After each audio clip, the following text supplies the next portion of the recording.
Sénateur de l'Isère, Michel Savin suit depuis 2 ans la reprise de la petite station de Saint-Hugues-les-Égaux par des habitants qui n'ont pas voulu voir s'éteindre ce lieu, en plein cœur du massif de la Chartreuse.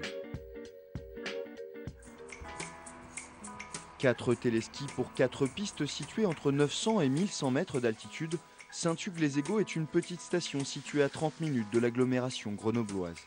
En 2011, jugée non rentable par le syndicat intercommunal, elle est vouée à la fermeture.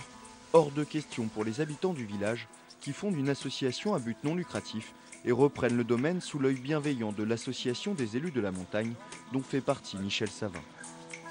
C'est un beau projet qui a été porté par les habitants de cette commune et de cette station. Il faut être réaliste, les stations de moyenne montagne vivent des moments difficiles et il a fallu la mobilisation, la motivation des habitants de cette commune pour faire vivre cette activité qui est importante aujourd'hui sur ce territoire. Car une station comme celle-ci, c'est une dizaine d'emplois directs.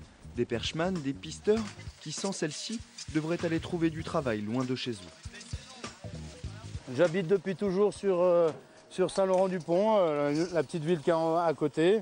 C'est sûr que c'est un gros avantage d'avoir ce travail ici, parce que ça évite de faire des fois même beaucoup de kilomètres pour pouvoir travailler un peu. Des habitants qui restent au pays, envoient leurs enfants à l'école, consomment dans les commerces à proximité. Autant d'emplois indirects créés ou sauvegardés, comme pour l'auberge située en bas des pistes. Nous, on est à 2 sur toute la saison, à partir du moment où l'enneigement et l'activité sont satisfaisants. Et ça, c'est à peu près du 15 décembre au 15 avril, plus des renforts ponctuels au moment de la suractivité. On boit un café ? Un petit poumon économique local qui survit grâce à une clientèle de particuliers, mais aussi d'associations qui viennent chercher un lieu d'apprentissage idéal pour le jeune public. On vient tous les samedis après-midi, plus pendant les journées de février, pendant les vacances de février, pendant les vacances de Noël. Donc ici, pour les petits, c'est la station vraiment idéale, c'est-à-dire qu'on ne risque rien. En plus, il y a des tarifs qui sont extrêmement compétitifs, ce qui nous permet de faire des sorties à un coût très bas.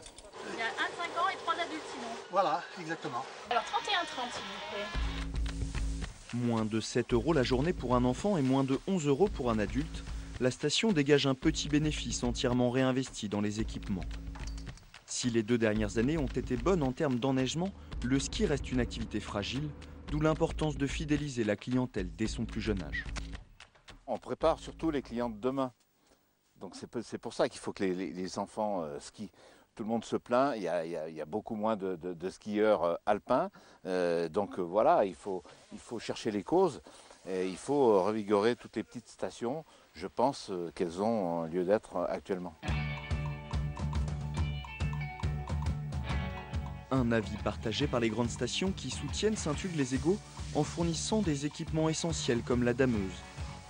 Mais pour survivre, il faudra se développer en essayant par exemple d'attirer un public d'écoliers qui permettrait à la station d'ouvrir en semaine hors vacances scolaires. On pourrait faire venir des demi-journées, des journées, des gamins des écoles qui sont de Grenoble, il y a un réservoir non, mais bien sûr. Grenoble, Voiron, Chambéry, et des gamins qui demanderaient que ça, au moins de sortir une fois par semaine par exemple pour déjà respirer l'air pur.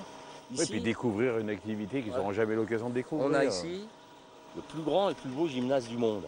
Le message à faire passer, c'est de dire aux enseignants, à l'éducation nationale, venez découvrir ce fantastique produit qu'est la neige à proximité de vos écoles. Donc beaucoup d'enfants, malheureusement, qui habitent à moins de 30 minutes de cette station ne connaissent pas encore la neige et tout ce qu'ils peuvent découvrir avec cette activité.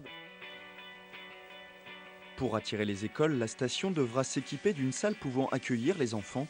Un investissement lourd qui dépendra de l'aide des collectivités territoriales. C'est à ce prix que Saint-Hugues-les-Égaux pourra se développer et survivre si la neige vient à manquer plusieurs années d'affilée.